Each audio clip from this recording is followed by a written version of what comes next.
Welcome to Vicham Tree Channel. Hello students, இன்னைக்கு நம்ம சேனலில் நம்ம பார்க்க போகிற சாப்டர் என்ன அப்படின்னு பார்த்தீங்கன்னா அக்கௌண்டிங் ஈக்குவேஷன். ஸோ அக்கௌண்டிங் ஈக்குவேஷனை பொறுத்த வரைக்கும் உங்களுக்கு மைண்டில் வந்துட்டு ஒரு விஷயத்தை மட்டும் நல்லா வச்சுக்கோங்க. என்னன்னு பார்த்தீங்கன்னா ஒரு பிஸ்னஸ் வந்து ஸ்டார்ட் பண்ணோம் அப்படின்னா அந்த பிஸ்னஸை வந்து A to Z அந்த பிஸ்னஸில் என்னென்ன டிரான்சாக்ஷன்ஸ் நடக்குதோ அந்த டிரான்சாக்ஷன்ஸ் எல்லாத்தையும் நம்ம என்ன பண்ணுவோம் அப்படின்னு பார்த்தீங்கன்னா ஒரு என்ட்ரி மாதிரி நம்ம வந்து அதை ஃபுல்லாக என்ட்ரி பண்ணிகிட்டே வருவோம். ஸோ டிரான்சாக்ஷன்ஸ் எல்லாத்தையுமே அந்த டிரான்சாக்ஷன்ஸை பொறுத்து தான் வந்துட்டு இப்போ நம்ம அக்கௌண்டிங் ஈக்குவேஷன் போட போகிறோம். ஸோ நீங்களே ஒரு பிஸ்னஸ் கன்சர்ன் நீங்கள் தான் பிஸ்னஸ் பண்ணுறீங்க அப்படின்றத மட்டும் மைண்ட் செட்டாக வச்சுட்டு நீங்கள் இந்த சம் போட ஆரம்பிச்சிங்க அப்படின்னா உங்களுக்கு வந்துட்டு இந்த சம் வந்து கிளியராக புரியும். சம்மும் ஈஸியாக நீங்கள் போட்டுடலாம். ஓகேவா? ஸோ இதில் வந்து 6th இல்லஸ்ட்ரேஷன் வந்து இன்றைக்கி நம்ம பார்க்கலாம். ஏன் நம்ம இன்றைக்கி 6th இல்லஸ்ட்ரேஷன் பார்க்க போகிறோன்னா இதில் வந்து எல்லா என்ட்ரிஸும் மேக்ஸிமம் வர மாதிரி சம் இது. ஸோ இந்த சம் ஒன்று பார்த்துட்டிங்கன்னா உங்களுக்கு அக்கௌண்டிங் ஈக்குவேஷன் கிளியராக புரிஞ்சிடும். ஓகேவா? ஸோ நெக்ஸ்ட் சம் என்னென்னு பார்த்தீங்கன்னா Veena is a dealer in textiles on January 1, 2018. Her business sold the following balances. So இவங்களுடைய பிஸ்னஸில் வந்துட்டு என்னென்ன பேலன்ஸ் வந்து இருக்குது அப்படின்றத சொல்ல வராங்க. ஃபஸ்ட்டு வந்து என்னென்னு பார்த்தீங்கன்னா வீணா வந்து ஒரு டீலர் வந்து டெக்ஸ்டைல் ஷாப் வந்து நடத்திட்டு இருக்காங்க. ஸோ இவங்க வந்து என்ன இயரில் வந்து ஸ்டார்ட் பண்ணாங்க அப்படின்னு பார்த்தீங்கன்னா January வந்து 2018 ஸ்டார்ட் பண்ணியிருக்காங்க இவங்க பிஸ்னஸை. அப்படி பிஸ்னஸ் ஸ்டார்ட் பண்ணும்போது என்னென்னலாம் வச்சுட்டு அவங்க ஸ்டார்ட் பண்ணாங்க அப்படின்னு பார்த்தீங்கன்னா கேஷ் இன் ஹேண்ட் அவங்க கையில் வந்து அமௌண்ட்டு 20,000 வந்து வச்சுருந்துருக்காங்க. தென் பேங்க் பேலன்ஸ் வந்து பார்த்திங்கன்னா 70,000 வச்சுருந்துருக்காங்க. அதுக்கப்புறம் ஸ்டாக் வந்து 15,000 ஸ்டாக் வந்து வச்சுருக்காங்க. ஸோ இது எல்லாத்தையும் வச்சு ஸ்டார்ட் பண்ணியிருக்காங்க அவங்களோட பிஸ்னஸை. Following the transactions made during January 2018 show the effect of the transactions on accounting equation. So இதை வச்சு நம்மள ஒரு அக்கௌண்டிங் ஈக்குவேஷன் கிரியேட் பண்ண சொல்லியிருக்காங்க. தென் இதில் என்னென்ன டிரான்சாக்ஷன்லாம் கொடுத்துருக்காங்க அப்படின்னு பாருங்கள். ஃபஸ்ட்டு நம்ம ஸ்டார்ட் பண்ணும்போது என்ன பண்ணலாம் அப்படின்னு பார்த்தீங்கன்னா முன்னாடியே நம்ம எவ்வளோ அமௌண்ட் வந்து வச்சுக்கிட்டு ஸ்டார்ட் பண்ணுறோமோ பிஸ்னஸை. ஸோ இவங்க வந்து இவங்களுடைய பிஸ்னஸை வந்து புதுசாக ஸ்டார்ட் பண்ணலை. ஓகேவா? ஸோ போன இயரில் உள்ளதை இந்த வருஷத்துக்கு கொண்டு வந்திருக்காங்க. இதுக்கு முன்னாடி நம்ம பார்த்த சம்மில் பார்த்தீங்கன்னா இப்போ தான் நியூவாக பிஸ்னஸ் ஸ்டார்ட் பண்ணுறாங்க அப்படின்ற மாதிரி கொடுத்துருந்தாங்க. ஆனால் இந்த வருஷத்தில் வந்து இந்த சம்மை பொறுத்த வரைக்கும் இவங்களுக்கு வந்து ஸ்டாக்கு பேங்க் பேலன்ஸ் எல்லாமே வச்சுட்டு ஸ்டார்ட் பண்ணுறாங்க. என்னென்னு பார்த்தீங்கன்னா போன இயர்லேருந்து இந்த இயருக்கு அவங்களோட பிஸ்னஸை வந்து அப்படியே மூவ் பண்ணி கொண்டு போகிறாங்க. ஸோ போன வருஷத்துலேருந்து இந்த வருஷத்துக்கு அவங்க என்னென்னலாம் எடுத்துகிட்டு வந்திருக்காங்க அப்படிங்கிறத நம்ம ஃபஸ்ட்டு பார்த்தோம். ஸோ அந்த இதுக்கு ஃபஸ்ட்டு ஒரு டிரான்சாக்ஷனை வந்து நம்ம என்ட்ரி பண்ணிடலாம்.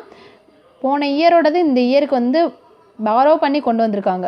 டவுன் அப்படின்னா என்ன மீனிங் அப்படின்னு பார்த்தீங்கன்னா மேலேருந்து கீழே எடுத்துகிட்டு வந்திருக்கோம். அதாவது போன இயர்லேருந்து நாங்கள் இந்த இயருக்கு இந்த அக்கௌண்ட்டை எடுத்துகிட்டு வந்திருக்கோம் அப்படின்ற மீனிங். ஓகேவா?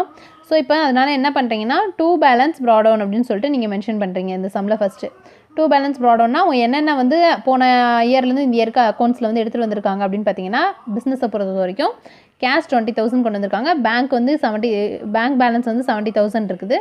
தென் ஸ்டாக் வந்து 15,000 வேல்யூவில் ஸ்டாக் இருக்குது. ஸோ இது மூணே என்ன பண்ணிடுறீங்க எடுத்து மென்ஷன் பண்ணிடுறீங்க. மென்ஷன் பண்ணிட்டு இது வந்து இந்த இயர் ஸ்டார்டிங்கோடைய இவங்களுடைய கேபிட்டலில் இந்த கேபிட்டலுங்கும் போது இது மூணையும் நம்ம என்ன பண்ணணும்னா ஆட் பண்ணி கேபிட்டலில் மென்ஷன் பண்ணிடணும். ஸோ இப்போ இந்த 20,000 + 70,000 + 15,000 இது மூணையும் ஆட் பண்ணிங்க அப்படின்னா உங்களுக்கு 1,05,000 வந்துடும். இந்த 1,05,000 நீங்கள் என்ன பண்ணுறீங்க கேபிட்டலில் மென்ஷன் பண்ணிடுறீங்க. ஓகேவா?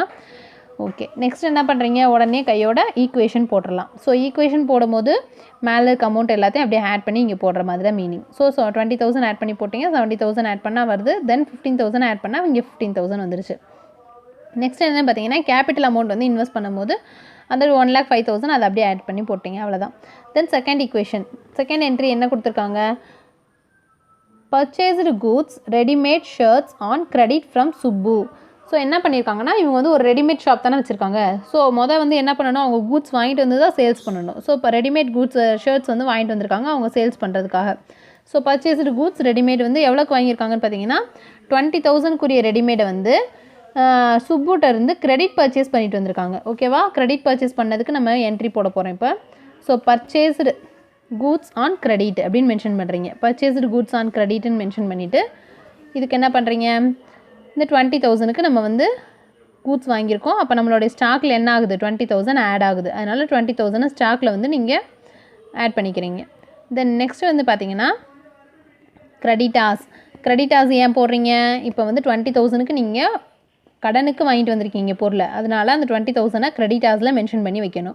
ஸோ 2 பிளேஸில் நீங்கள் வந்து நம்ம என்ட்ரி போட்டிருக்கோம். ஓகேவா? இப்போ தென் நெக்ஸ்ட் என்ன பண்ணுறீங்கன்னா உடனே ஈக்குவேஷன் போட போயிடுறீங்க. ஸோ ஈக்குவேஷன் போடும்போது இப்போ நம்ம போட்ட என்ட்ரியும் அதுக்கு மேலே இருக்க ஈக்குவேஷன் மட்டும்தான் நம்ம பார்க்கணும். ஸோ இப்போ இந்த 20,000 பார்த்தீங்கன்னா இங்கே 20,000 மட்டும் ஆட் பண்ணி போடுறீங்க. 70,000 இதை அப்படியே போடுறீங்க.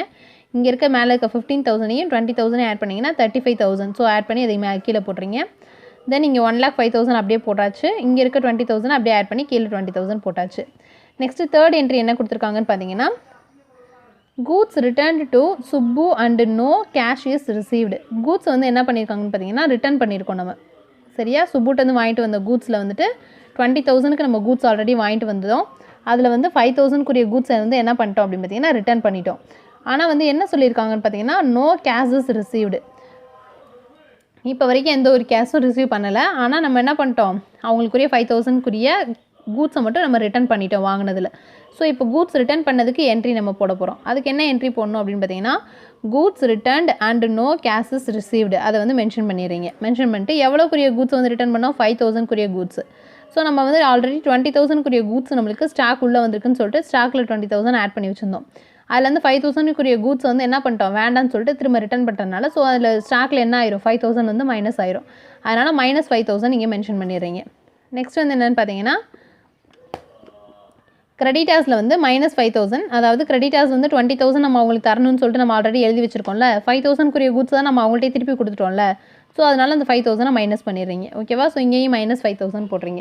இப்போ டேரெக்டாக ஈக்குவேஷன் போடும்போது இந்த 20,000 ஆட் பண்ணி அப்படி இங்கே போடுறீங்க, 70,000 ஆட் பண்ணி அப்படி இங்கே 35,000 இருக்குது. அதில் -5,000 ஏன்னா கூட்ஸ் வந்து நம்ம வந்து 5,000 ரிட்டர்ன் பண்ணிட்டோம். அதனால் 5,000 வேல்யூ உள்ளதை ரிட்டர்ன் பண்ணனால இதில் சப்ராக்ஷன் பண்ணோம்னா 30,000 இருக்குது பேலன்ஸ் நம்மக்கிட்ட. 1,05,000 அப்படியே வந்துடுது. 20,000 நம்ம அவங்களுக்கு ஆல்ரெடி தரணும்னு சொல்லி மென்ஷன் பண்ணி வச்சுருந்தோம். ஆனால் நம்ம வந்து 5,000 வந்து அவங்களுக்கு கூட்ஸை வந்து ரிட்டர்ன் பண்ணிட்டோம். அதனால் வந்துட்டு அந்த 20,000லேருந்து 5,000 சப்ராக்ஷன் பண்ணோம்னா 15,000 மட்டும் நம்ம இன்னும் அவங்களுக்கு தர வேண்டிய அமௌண்ட்டுன்னு சொல்லி மென்ஷன் பண்ணியாச்சு. ஓகேவா, நெக்ஸ்ட் என்ட்ரி என்னென்னு பார்த்தீங்கன்னா கூட்ஸ் ஷர்ட் காஸ்டிங் 1,500. கூட்ஸோட காஸ்டிங் வந்து 1,600 was sold to Janani on credit. அதாவது 1,600 காஸ்ட் உள்ள கூட்ஸை வந்து நம்ம ஜனனிக்கு வந்து கிரெடிட்டுக்கு சேல்ஸ் பண்ணுறோம். சோல்டுன்னா நான் சேல்ஸ்ன்னு ஆல்ரெடி சொல்லியிருக்கேன். ஸோ ஜனனிக்கு வந்து கிரெடிட்டுக்கு சேல்ஸ் பண்ணியிருக்கோம். ஓகேவா, ஸோ எவ்வளோக்கு சேல்ஸ் பண்ணியிருக்கோம்னு பார்த்தீங்கன்னா 2,000 ருபீஸ்க்கு சேல்ஸ் பண்ணியிருக்கோம். ஓகேவா, ஸோ இதில் என்ன மீனிங் அப்படின்னு பார்த்தீங்கன்னா நல்லா கவனிங்க இந்த என்ட்ரியை. இப்போ கூட்ஸோடைய அந்த என்ன கூட்ஸ் சேல்ஸ் பண்ண பார்த்தீங்கன்னா ஷர்ட் வந்துருக்கோம். அந்த ஷர்ட்டோடைய வேல்யூ வந்து என்னென்னு பார்த்தீங்கன்னா 1,600. அதாவது காஸ்டிங்னு கொடுத்தாங்கன்னா அதோடைய ஒரிஜினல் வேல்யூ அப்படின்னு அர்த்தம். ஓகேவா, ஸோ 1,600 வேல்யூ உள்ள ஒரு ஷர்ட்டை எவ்வளோக்கு சேல்ஸ் பண்ணியிருக்கோன்னு பார்த்தீங்கன்னா 2,000 ருபீஸ்க்கு சேல்ஸ் பண்ணியிருக்கோம். ஓகேவா, ஸோ 2,000 ருபீஸ்க்கு சேல்ஸ் பண்ணியிருக்கோம், கிரெடிட் சேல்ஸ் பண்ணியிருக்கோம். இப்போ நம்ம இங்கே வந்து இதுக்கு ஒரு என்ட்ரி எழுத போகிறோம். இந்த டிரான்சாக்ஷன் எப்படி எழுதலாம், கூட்ஸ் சோல்ட் ஆன் கிரெடிட். ஓகேவா, கூட்ஸ் சோல்ட் ஆன் கிரெடிட். இப்போ எவ்வளவு 1,600க்குரிய வேல்யூ உள்ள கூட்ஸ் தான் நம்ம சேல்ஸ் பண்ணியிருக்கோம். அப்போ நம்மளோட ஸ்டாக்லேருந்து 1,600 மட்டும் மைனஸ் பண்ணால் போதும். ஏன்னா 1,600 வேல்யூ உள்ள தான் நம்ம சப்ராக்ஷன் பண்ணுறோம், அது மட்டும் தான் சேல்ஸ் பண்ணுறோம். அதனால் அதை மட்டும் குறைச்சா போதும். ஸ்டாக்லேருந்து 1,600 மட்டும் மைனஸ் பண்ணுறீங்க. ஆனால் நம்மளுக்கு அவங்க என்னது கடனுக்கு தான் சரக்கு வாங்கியிருக்காங்க, இன்னும் வந்து நம்மளுக்கு அமௌண்ட்டு பே பண்ணலை. ஸோ அப்போ அவங்க அமௌண்ட்டு தரணும் அப்படிங்கிறதுனால அவங்கள வந்து டெப்டார்னு சொல்லி நம்ம இங்கே எடுத்துக்கலாம். அப்போ நம்ம டெப்டாஸில் வந்து நம்மளுக்கு 2,000 ருபீஸ் நம்மளுக்கு வர வேண்டியது இருக்குன்றதை மென்ஷன் பண்ணி வைக்கணும். டெப்டாஸ் வந்து 2,000 ருபீஸ்க்கு, ஏன்னா நம்ம சேல்ஸ் பண்ணது எவ்வளோக்கு 2,000 ருபீஸ்க்கு, அதனால் 2,000 ருபீஸ் இங்கே மென்ஷன் பண்ணியாச்சு. நான் எப்பயுமே என்ன சொல்லியிருக்கேன், எந்த ஒரு என்ட்ரி போட்டாலும் அது நம்ம 2 டைம்ஸ் வந்துட்டு நம்ம என்ட்ரி பண்ணுற மாதிரி இருக்கும் அப்படின்னு சொன்னேன். ஸோ இப்போ நம்மளுக்கு 1,600 இங்கே போட்டாச்சு, இங்கே 2,000 போட்டாச்சு. ஆனால் பேலன்ஸ் ஒரு 400 இருக்கா. அந்த 400 அப்படிங்கிறது என்னென்னு பார்த்தீங்கன்னா 1,600 வேல்யூ உள்ளதை நம்ம 2,000க்கு சேல்ஸ் பண்ணோம்னா நம்மளுக்கு எவ்வளோ ப்ராஃபிட் கிடச்சிருக்கு, 400. ஸோ அந்த 400 என்ன பண்ணுறீங்கன்னா கேபிட்டலில் ஆட் பண்ணிக்கிறீங்க. ஓகேவா, ஸோ நம்மளுடைய எந்த ஒரு பிஸ்னஸ் ட்ரான்சாக்ஷன்லேயும் என்னென்னலாம் நம்ம வந்து கேபிட்டலில் ஆட் பண்ணுவோம் அப்படின்னு பார்த்தீங்கன்னா, நம்மளுக்கு ஒரு பிஸ்னஸ் பண்ணும்போது நம்மளுக்கு ஒரு ப்ராஃபிட் வந்தது அப்படின்னா அந்த ப்ராஃபிட்டை வந்து கேபிட்டலில் ஆட் பண்ணிக்கணும். அதுவே லாஸ் வந்ததுன்னா கேபிட்டல்லேருந்து சப்ராக்ஷன் பண்ணிக்கணும்.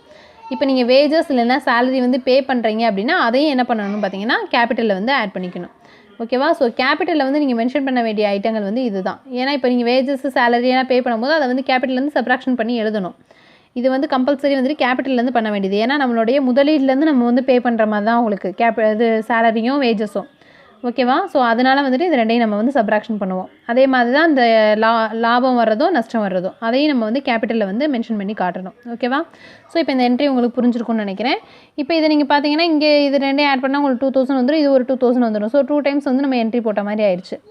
இப்போ நெக்ஸ்ட் டேரெக்டாக ஈக்குவேஷன் போயிடலாம். ஸோ ஈக்குவேஷன் வந்து 20,000 ஆட் பண்ணி போட்டாச்சு, தென் 70,000 ஆட் பண்ணி போட்டாச்சு. இப்போ 30,000லேருந்து 1,600 மைனஸ் பண்ணோம் அப்படின்னா உங்களுக்கு வேல்யூ வந்து 28,400 வந்துருச்சு. தென் டெப்டாஸ் வந்து 2,000, இப்போ இதுலேருந்து இந்த 400 வந்து கேபிட்டலில் ஆட் பண்ணிக்கிட்டோம்னா நம்மளுக்கு 1,05,400 நம்மளுடைய கேபிட்டல் வேல்யூ.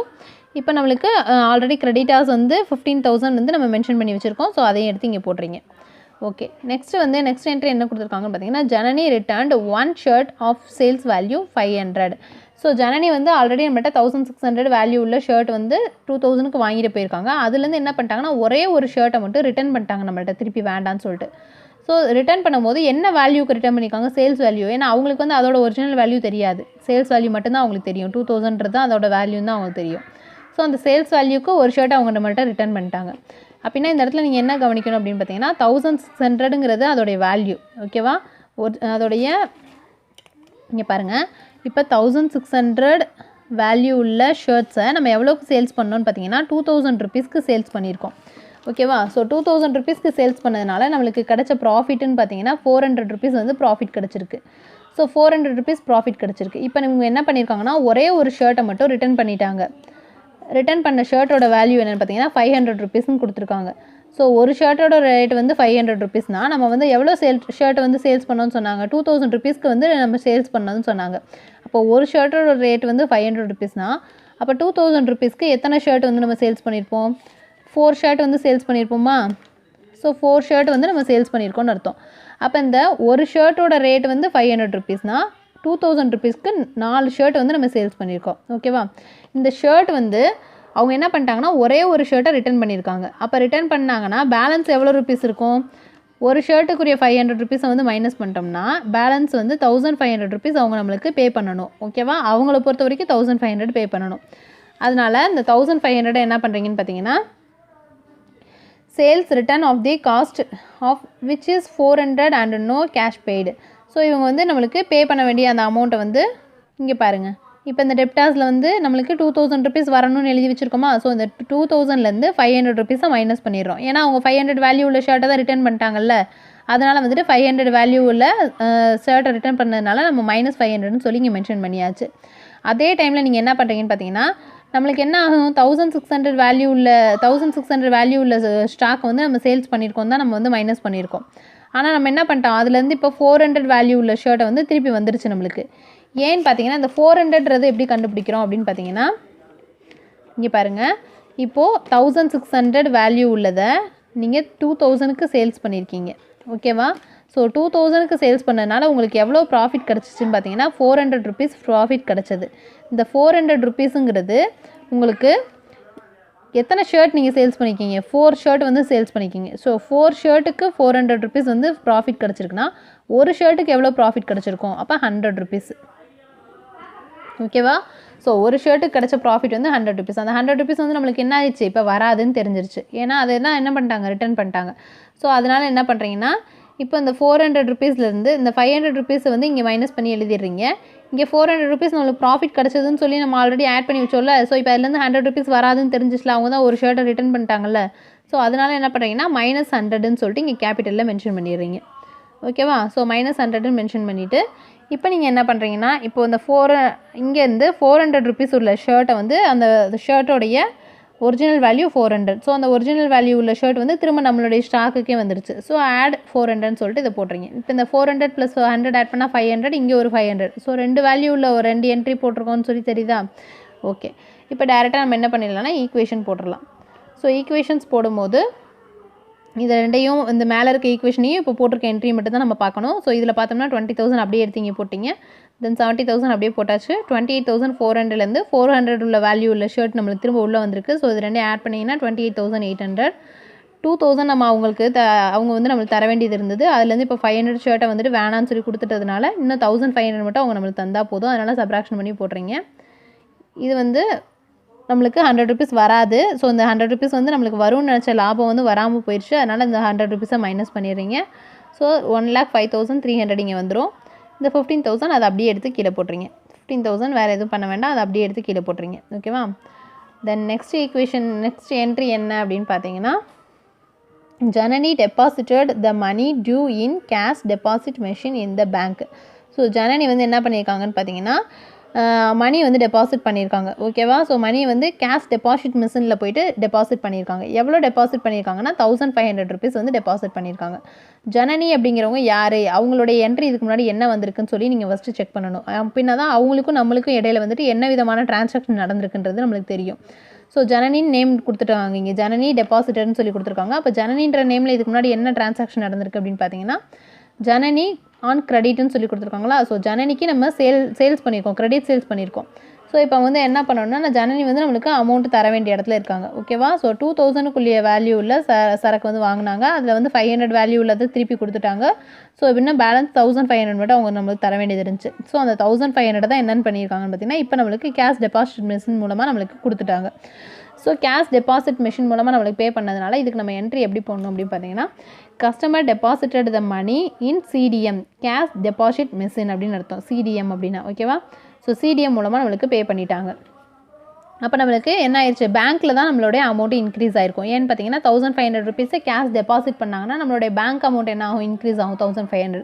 ஸோ அந்த 1500 நம்மளுடைய பேங்க் அக்கௌண்ட்டில் ஆட் ஆகிட்டனால ஆட் 1500 வந்து பேங்க்கில் போட்டுறீங்க. தென் நெக்ஸ்ட் வந்து பார்த்தீங்கன்னா, அவங்க நம்மளுக்கு 1500 தரணும்னு சொல்லிட்டு நம்ம மென்ஷன் பண்ணி வச்சிருந்தோமா டெப்டாஸில். ஸோ அந்த டெப்டாஸ்லேருந்து நம்ம என்ன பண்ணிடணும், -1500 சொல்லி போட்டுறணும். தர வேண்டிய அமௌண்ட்டை தந்துட்டாங்க, அதனால் 1500 மைனஸ் பண்ணிடுறீங்க. இப்போ டேரெக்டாக ஈக்குவேஷன் போட்டோம் அப்படின்னு பார்த்தீங்கன்னா, இப்போ இந்த 20,000 ஆட் பண்ணி அப்படியே இங்கே போட்டுடலாம். 70,000லேருந்து 1500 ஆட் பண்ணிங்கன்னா 71,500, 28,800 அப்படியே டோட்டல் பண்ணி போட்டுறீங்க. தென் 1500லேருந்து 1500 சப்ராக்ஷன் பண்ணிட்டீங்கன்னா உங்களுக்கு 0 பேலன்ஸ் வந்துடும். தென் நெக்ஸ்ட் வந்து இங்கே கேபிட்டல் வந்து 1,05,300 அப்படியே போட்டுறீங்க. கிரெடிட்டாஸ் வந்து 15,000 அப்படியே இருக்குது, அது எதுவும் பண்ண தேவையில்லை. தென் நெக்ஸ்ட் என்ட்ரி என்னென்னு பார்த்தீங்கன்னா, insurance on building paid throw net banking. So insurance வந்து பில்டிங்குரிய இன்சூரன்ஸில் வந்து பில்டிங்க்கு வந்து இன்சூரன்ஸ் எடுத்திருக்காங்க. அது என்ன பண்ணியிருக்கோன்னு பார்த்தீங்கன்னா, நெட் பேங்கிங் மூலமாக பே பண்ணியிருக்கோம். ஸோ நெட் பேங்கிங் மூலமாக ₹1000 நம்ம பே பண்ணியிருக்கோம். ஓகேவா? ஸோ இதுக்கு வந்து இப்போ என்ட்ரி எப்படி போடலாம் அப்படின்னு பார்த்தீங்கன்னா, இன்சூரன்ஸ் ப்ரீமியம் பெய்டு அப்படின்னு சொல்லிட்டு நம்ம டிரான்சாக்ஷனில் மென்ஷன் பண்ணிக்கலாம். So insurance premium paid throw net banking மூலமாக பே பண்ணோம்னாலே என்ன ஆகும், நம்மளுடைய பேங்க் அமௌண்ட்லேருந்து தான் அமௌண்ட்டு குறையும். ஸோ ரெடியூஸ் ஆகும். ஸோ இப்போ பேங்க்கில் வந்து நம்மளுடைய அக்கௌண்ட் லெவலில் இருக்குன்னு பார்த்தீங்கன்னா 71,500 இருக்குது. அதுலேருந்து ₹1000 என்ன பண்ணிட்டோம், நம்ம இன்சூரன்ஸ்க்காக பே பண்ணிட்டோம். அதனால் -1000 சொல்லி பேங்க்கில் நம்ம போட்டுறோம். தென் நெக்ஸ்ட் வந்துட்டு கேபிட்டல்லேருந்து, அதாவது இன்சூரன்ஸ் பே பண்ணுறது நம்மளுடைய கேபிட்டல்லேருந்து தான் நம்ம எடுத்து பே பண்ணுற மாதிரி மீனிங் ஆகும். ஸோ அதனால் கேபிட்டல்லேருந்து -1000 வந்து பண்ணிடுறீங்க. பண்ணிவிட்டு இப்போ இதுக்கு டேரெக்டாக ஈக்குவேஷன் போயிட்டிங்கன்னா 20,000 அப்படியே டோட்டல் பண்ணி போட்டுறீங்க. 71,500லேருந்து 1000 சப்ராக்ஷன் பண்ணிங்கன்னா 70,500, தென் 28,800 அப்படியே போட்டுறீங்க. நெக்ஸ்ட் வந்து 1,05,300லேருந்து ₹1000 மைனஸ் பண்ணிங்கன்னா 1,04,300, தென் 15,000. அந்த 15,000 கிரெடிட்டாஸ் அப்படியே தான் இருக்குது, எந்த ஒரு பேமெண்ட்டும் நம்ம பண்ணலை, அவங்க பண்ணலை. அதனால் அந்த 15,000 அப்படியே எடுத்து மென்ஷன் பண்ணிடுறீங்க. நெக்ஸ்ட்டு லாஸ்ட் என்ட்ரி என்னென்னு பார்த்தீங்கன்னா, of the insurance paid prepaid during the year. Of the insurance paid prepaid during the year is 100 அப்படின்னு சொல்லி கொடுத்துருக்காங்க. அப்போ இன்சூரன்ஸ் வந்து பே பண்ணியிருக்கோம். ப்ரீபெய்டு ஆஃப் த இன்சூரன்ஸ் அப்படின்னா என்ன அர்த்தம்னு பார்த்தீங்கன்னா, ப்ரீபெய்டுன்னு மென்ஷன் பண்ணி கொடுத்துருக்காங்க. ஸோ ப்ரீபெய்டு அப்படின்னா நெக்ஸ்ட் மந்த்துக்கு வரக்கூடிய அமௌண்ட்டு, இன்சூரன்ஸ் அமௌண்ட்டை வந்து முன்னாடியே ஒரு ₹100 நம்ம வந்து எக்ஸ்ட்ராவாக பே பண்ணி வச்சுருக்கோம். ஸோ அதுக்கு தான் வந்துட்டு இந்த என்ட்ரி கொடுத்துருக்காங்க. ஸோ அந்த ₹100க்கு என்ன என்ட்ரி டிரான்சாக்ஷன் நம்ம போட போகிறோம் அப்படின்னு பார்த்தீங்கன்னா, ப்ரீபெய்டு இன்சூரன்ஸ், அதாவது முன்கூட்டியே பே பண்ண பணம் இது. ஓகேவா? அதனால் ப்ரீபெய்டுன்னு சொல்லி போட்டிருக்கோம். ஸோ ப்ரீபெய்டு இன்சூரன்ஸ்னு மென்ஷன் பண்ணிவிட்டு அந்த ₹100 வந்து நம்மளுடைய ப்ரீபெய்டு இன்சூரன்ஸ் அப்படின்னு ஒரு காலம் நீங்கள் போட்டுக்கிறீங்க அதுக்கு. ஸோ நீங்கள் கொடுத்துருக்க சம்மை வச்சே வந்துட்டு என்னென்ன காலம் போடணுங்கிறத நீங்கள் ஐடென்டிஃபை பண்ணிக்கலாம். ஓகேவா? ஸோ இங்கே பேங்க் கேஷு, பேங்க்கு, ஸ்டாக்கு, டெப்டாஸ், ப்ரீபெய்டு இன்சூரன்ஸ்னு சொல்லிட்டு இந்த காலம் லாஸ்ட்டில் உள்ள இந்த என்ட்ரியை பார்த்துருந்தீங்கன்னா ப்ரீபெய்டு இன்சூரன்ஸ் காலம் போட்டுருவீங்க. ஸோ அது டேரெக்டாக என்ன பண்ணுறீங்கன்னா, ப்ரீபெய்டு இன்சூரன்ஸ் காலத்தில் ₹100 மென்ஷன் பண்ணிடுறீங்க. என்ன சொல்லியிருக்கேன் நான், இன்சூரன்ஸ் பே பண்ணாலே நம்ம கேபிட்டல்லேருந்து வந்துட்டு அதை இது பண்ணணும். அதனால் ப்ரீபெய்டாக பே பண்ணி வச்சதுனால என்ன பண்ணுறீங்கன்னா, இன்சூரன்ஸை கேபிட்டலில் வந்து ஆட் பண்ணிக்கிறீங்க ₹100. ஓகே, இப்போ டேரெக்டாக ஈக்குவேஷன் போனீங்கன்னா, இப்போ ஈக்குவேஷன் பண்ணும்போது 20,000 அப்படியே போட்டுறீங்க, 70,500 அப்படியே ஆட் பண்ணி போட்டுறீங்க, 28,800 அதுவும் அப்படியே போட்டாச்சு. தென் ₹100 இங்கே போட்டிருக்கோம். 1,04,300லேருந்து ₹100 ஆட் பண்ணிங்கன்னா 1,04,400. தென் இங்கே 15,000 அப்படியே போட்டுறீங்க. அவ்வளோதான். இப்போ அக்கௌண்டிங் ஈக்குவேஷன் ஃபினிஷ் பண்ணியாச்சு. இப்போ லாஸ்ட்டில் வந்துட்டு நான் சொன்ன மாதிரி ரெண்டு வேல்யூ கரெக்டாக இருந்தது அப்படின்னா நீங்கள் போட்டிருக்க சம் வந்து கரெக்டுன்னு அர்த்தம். ஸோ அசட் சைடில் உள்ள வேல்யூ, லைபிலிட்டி சைடில் உள்ள வேல்யூ நீங்கள் ஆட் பண்ணி பார்த்தீங்கனாலே உங்களுக்கு தெரிஞ்சிருக்கும். ஸோ அசட் சைடில் உள்ள வேல்யூ என்னென்ன இருக்குன்னு பார்த்தீங்கன்னா 20,000 இருக்குது, இங்கே ஒரு 70,500 இருக்குது. ஸோ ரெண்டையும் ஆட் பண்ணிங்கன்னா உங்களுக்கு 90,500 வந்துடும். ஸோ 90,500 ப்ளஸ் 28,800 ப்ளஸ் 100 இந்த 4 அமௌண்ட்டையும் ஆட் பண்ணிங்க அப்படின்னா உங்களுக்கு இந்த சைடில் உள்ள வேல்யூ என்ன வரும்னு பார்த்தீங்கன்னா 1,19,400. ஓகேவா? அதே மாதிரி இந்த சைடு லயபிலிட்டி சைடில் உள்ள வேல்யூஸை வந்து ஆட் பண்ணிங்கன்னா 1,04,400ஐயும் 15,000ஐயும் ஆட் பண்ணிங்க அப்படின்னா இங்கேயும் உங்களுக்கு 1,19,400 வந்துடும். ஸோ இப்போ ரெண்டு சைடோட வேல்யூ வந்துட்டு ஈக்குவலாக இருக்கிறதுனால நீங்கள் போட்டிருக்க சம் வந்து கரெக்டுன்னு சொல்லி மென்ஷன் பண்ணிக்கலாம். ஓகேவா? ஓகே ஸ்டூடெண்ட்ஸ், இப்போ உங்களுக்கு இந்த அக்கௌண்டிங் ஈக்குவேஷன் வந்து கிளியராக புரிஞ்சிருக்கும்னு நினைக்கிறேன். நம்மளுடைய சேனலை வந்து சப்ஸ்கிரைப் பண்ணிக்கோங்க, பெல் ஐக்கானை கிளிக் பண்ணிக்கோங்க. அப்படின்னா தான் நான் நெக்ஸ்ட்டு போடுற எல்லா கிளாஸும் உங்களுக்கு வந்து உடனே வந்து ரீச் ஆகும். இதில் ஏதாவது உங்களுக்கு டவுட் வந்துச்சுன்னா கமெண்ட் செக்ஷனில் கமெண்ட் பண்ணுங்கள். Thank you students.